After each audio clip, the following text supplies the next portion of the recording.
Look at all the things that you could do and ask yourself, do you want to win? You see, to win is to know what's important now. The challenge is to just get started. Not now, but right now.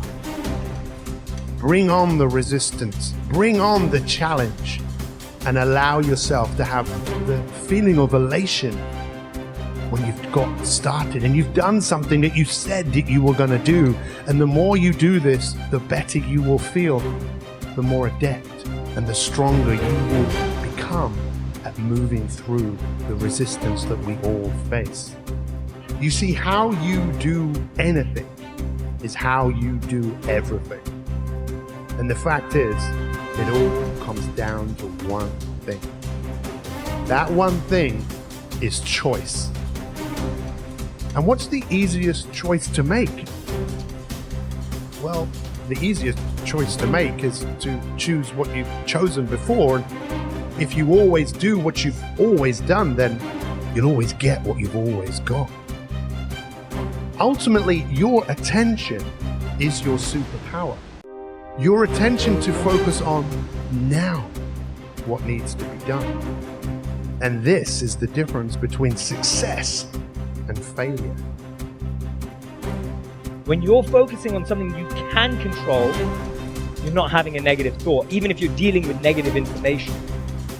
When you're seeing yourself focusing on things you can't control, that's when you don't want to be. Anytime a thought comes into your mind, I want you to stop and ask yourself, can I control this?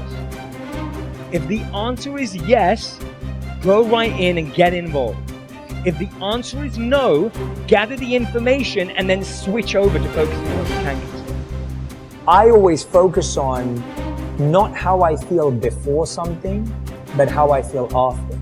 The things that are good for you will feel bad before and good after. And the things that are bad for you will feel good before and terrible after. And so I'm more focused on how can we be healthy. We want mental health. We want physical health. I want relationship health. Like, health is more important to me than happiness, because health creates happiness. Progress equals happiness. If you keep growing, you're going to feel alive. And if you keep growing, you're going to have more to give. And when you're growing and giving is when life is magnificent. It doesn't matter how many statues, Oscars they give you, or how much money you have in the bank. We've all seen people have all those things, and I get the phone call because they're depressed. So it's really an inner game. And I think that's what's missing for us today. Everybody's focusing on the outside world. Hell, there's a lot of things in the outside world you'll never be able to control. You can influence, but you can't control it. Your mind, your emotions, your body. You have 100% control over what you do with these things. And that's where the game is won. You win the inner game, then you win the outer game. We progress by creating progress. The way it happened was really very simple and straightforward.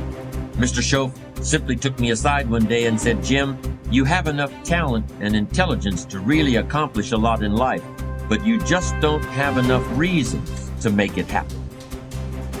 When I heard that, something clicked inside my head.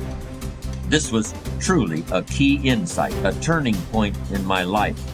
I had always doubted if I had enough ability to be successful, but suddenly I realized that having enough ability was not the problem. The problem was having enough reasons. If you're like most people, having to is a lot stronger than wanting to. But often, and especially when you're young, that difference isn't always clear until someone points it out to you. But of course, different people are motivated by different things. In order to be successful, you need this very internal, very personal, very unique thing called strong character.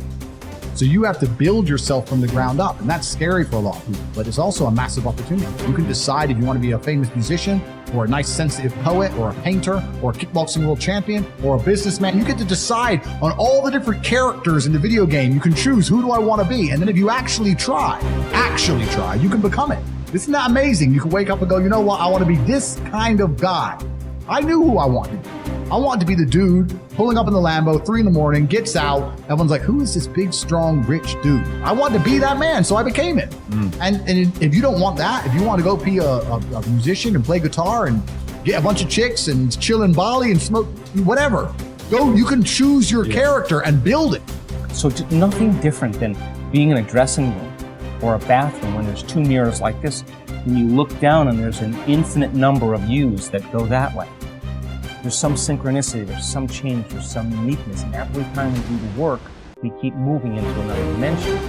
So then, all possibilities exist in the eternal present moment, and they exist as thought, because the quantum is the realm of thought. So it's not like you create anything there. You just become aware of what already exists. You put your attention on it, and you begin to experience it in that realm, whatever you experience in that realm beyond space and time. And you can begin to emotionally embrace. That must manifest in three-dimensional reality. In this space and time, it's the law. Now, getting people to do that, getting better at it, you're starting to see that people can begin to create from the field instead of from matter. So yeah, possibilities for health exist. Possibilities for wealth exist.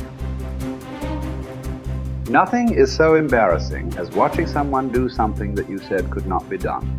People who embrace possibility thinking are capable of accomplishing tasks that seem impossible because they believe in solutions.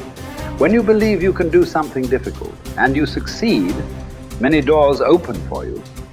Big thinkers are specialists in creating positive, forward-looking, optimistic pictures in their own minds and in the minds of others. If you embrace possibility thinking, your dreams will go from molehill to mountain size, and because you believe in possibilities, you put yourself in position to achieve them. The winners in life think constantly in terms of I can, I will, and I am. Losers, on the other hand, concentrate their waking thoughts on what they should have done or what they don't do. If you believe you can't do something, then it doesn't matter how hard you try, because you've already lost. If you believe you can do something, you have already won much of the battle. The first step in becoming a possibility thinker is to stop yourself from searching for and dwelling on what's wrong with any given situation. Sports psychologist Bob Rotella recounts, I tell people, if you don't want to get into positive thinking, that's okay. Just eliminate all the negative thoughts from your mind, and whatever's left will be fine. If possibility thinking is new to you, you're going to have to give yourself a lot of coaching to eliminate some of the negative self-talk you may hear in your head. When you automatically start listing all the things that can go wrong or all the reasons something can't be done, stop yourself and say, don't go there. Then ask what's right about this. That will help to get you started. And if negativity is a really big problem for you and pessimistic things come out of your mouth before you've even thought them through, you may need to enlist the aid of a friend or family member to alert you every time you utter negative ideas. One of the best ways to cultivate a possibility mindset is to prompt yourself to dream one size bigger than you normally do. Let's face it, most people dream too small. They don't think big enough. Henry Curtis advises, make your plans as fantastic as you like, because 25 years from now they will seem mediocre. Make your plans 10 times as great as you first planned, and 25 years from now you will wonder why you did not make them 50 times as great. If you push yourself to dream more expansively, to imagine your organization one size bigger, to make your goals at least a step beyond what makes you comfortable, you will be forced to grow. And it will set you up to believe in greater possibilities. Most people want their lives to keep improving, yet they value peace and stability at the same time. People often forget that you can't improve and still stay the same. Growth means change.